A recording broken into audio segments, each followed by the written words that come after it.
Hello दोस्तों, cricket यारी पे हम आए हैं एक नई वीडियो लेके आपके साथ। आप सबका खुशामदीद। मेरे साथ है रिजवान उल हक। पाकिस्तान अपना पहला मैच खेलने जा रहा है अगेंस्ट न्यूजीलैंड, जिससे आप 2 मैचेस ऑलरेडी हार चुके, लेकिन तब्दीलियां हुई। सबसे बड़ी तब्दीली जिसका बार बार हम लोग प्रेशर डाल रहे थे, सोशल मीडिया प्रेशर डाल रहा था कि बाबर आजम को उनके जो उनका ओरिजिनल नंबर है नंबर 3 वहां पे बैटिंग करवाई जाए। तो फाइनली सुन ली आकिब जावेद ने आप लोगों की आवाज़, तो बाबर आजम को वापस उनके नंबर 3 के ऊपर जगह मिल रही। हालांकि इससे पहले आकिब जावेद ने जो डिफेंड किया, रिजवान भाई आपको बताएंगे कि बड़ी अजीब सी जस्टिफिकेशन दे रहे थे कि क्यों बाबर आजम, क्यों लगता था यार आकिब जावेद को कि बाबर आजम को नंबर 3 ही आना चाहिए। नहीं, बाबर आजम जो है वो उनका ख्याल था कि ये जो टॉप बैट्समैन होता है वही ओपन करता है आपका, उसको ज़्यादा ओवर्स मिलने चाहिए, उसको ज़्यादा ओवर मिलने चाहिए और वो ज़्यादा रन कर सकता है। लेकिन मेरा ख्याल है कि बाबर आजम का जो आपने भी अपनी एक वीडियो में जिक्र किया था कि वो उनकी फॉर्म में डिस्टर्बेंस इस वजह से हुई थी कि आपने उनकी पोजीशन बहुत मल्टीपल टाइम्स चेंज की हैं। हाँ। बाबर आजम का ये था कि वो नेचुरली वन डाउन प्लेयर थे। या तो जब तक बाबर रिजवान की जोड़ी आपने एक्सेप्ट की हुई थी एज एन ओपनर, तब तक तो सही चल रहा था। लेकिन अगर रिजवान को भी आपने ओपनर की स्लॉट से निकाल दिया है तो फिर बाबर का ओपनर की स्लॉट में रहने का कोई तुक नहीं था। दूसरा तरफ आप देखें कि आपके पास एक एग्रेसिव प्लेयर आ चुके हैं, साइम अयूब आ चुके हैं, आपके पास वापसी हो चुकी है फ़खर की।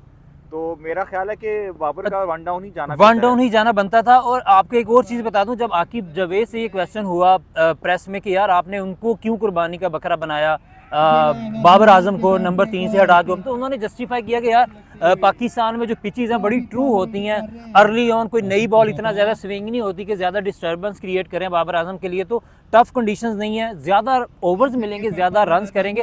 T20 में समझ आती है कि आपके अच्छे बैट्समैन को ज़्यादा ओवर्स मिले, लेकिन 50 ओवर ऑलरेडी इतनी बड़ी गेम है कि आप 50 ओवर तो नहीं खेलने आ रहे ना। अगर आपको 30 ओवर भी मिल गए, अगर आप अच्छे प्लेयर हैं तो आप 100 करके गेम का पांचा पलट सकते हैं। तो मुझे लगता है बाबर आजम के लिए नंबर 3 ही होना ज़रूरी था।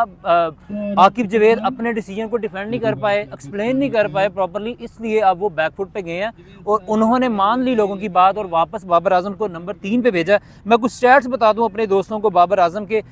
जब वो नंबर 3 पे बैटिंग करते थे या करते हैं, 104 ODI मैचेस में बाबर आजम ने 5416 रन कर लिए हैं नंबर 3 की पोजीशन पे, जिसमें 60 की उनकी ODI में batting average with the strike rate of 88 और 19 की 19 सेंचुरीज नंबर 3 पे आके परफॉर्म उन्होंने की है। 19 सेंचुरी एक प्लेयर नंबर 3 की पोजीशन में कर चुका और आप उसको फिर ओपनर कर रहे हैं, तो गलती तो की उन्होंने। गलती के अलावा ना मैं ये समझता हूँ कि ओपनिंग करने से ना बाबर को नुकसान ये भी हुआ कि वो एक्सपोज होते रहे ज़्यादातर ना फास्ट बॉलर्स को। और अब हमने देखा कि रिसेंटली उनकी जो परफॉर्मेंस अगेंस्ट स्पिनर्स है ना वो काफ़ी नीचे चली गई है।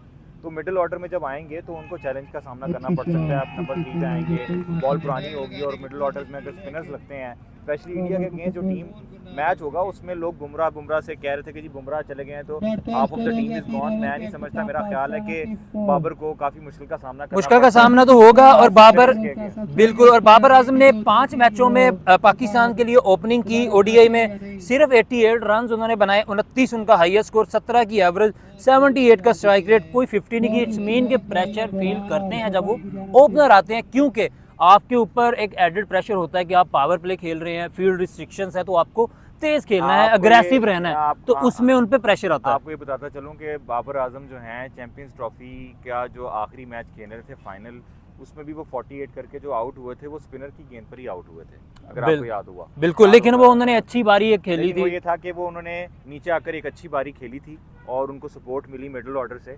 तो उम्मीद है कि हमें कि लेकिन इस बार बाबर आजम काफी डिफरेंट मूड में नजर आएंगे। वो बाबर आजम एक यंग बाबर आजम, नए आए एक इमर्जिंग स्टार, लेकिन आज के बाबर आजम ऑलरेडी प्रूवन ये जो middle order matured Babar Azam, middle order है ना, जो सलमान अली आगर ने अपना थोड़ा सा टैलेंट प्रूव किया है, अपनी एबिलिटीज, ये रिजवान और बाबर एक स्ट्रॉन्ग मिडिल ऑर्डर बन सकते हैं। बिल्कुल, रिजवान, बाबर और सलमान अली आगा तीनों मिलके आपका मिडिल ऑर्डर का मसला एटलीस्ट सॉल्व कर सकते हैं। आपका जो ऑलरेडी एक सॉल्व सोल्यूशन था मिडिल ऑर्डर, अब उसको तबाह ना करें बाबर आजम को ओपनर भेज के, उसको एटलीस्ट अब इंटैक्ट रखें। ठीक है, उस्मान खान से ओपनिंग करवाइए फ़खर जमान के साथ, अगर वो पे कर गए ठीक है, नहीं भी करेंगे तो कोई मसला नहीं। लेकिन देख, मुझे शक है क्योंकि Usman Khan naturally I don't think he is an opener kind of material. तो वो ये है कि वो वाली वो स्लॉट तो वो फिल नहीं कर सकते जो हमने साइम अयूब से रखी हुई थी, या इवन इमामुल हक से हम हाँ, इमामुल हक इमेजिन से, करते लेकिन थे। हम हमारा जो ज़्यादा जो जोर है वो फ़खर ज़मान पर ही रहेगा। चलें इसी के साथ अभी हम लेंगे इजाज़त, और हम यही बोलना चाहेंगे यार एटलीस्ट आकिब जावेद देर आए दुरुस्त आए। देखते रहें क्रिकेट यारी, लाइक सब्सक्राइब शेयर करना मत भूलिएगा। अल्लाह हाफिज़।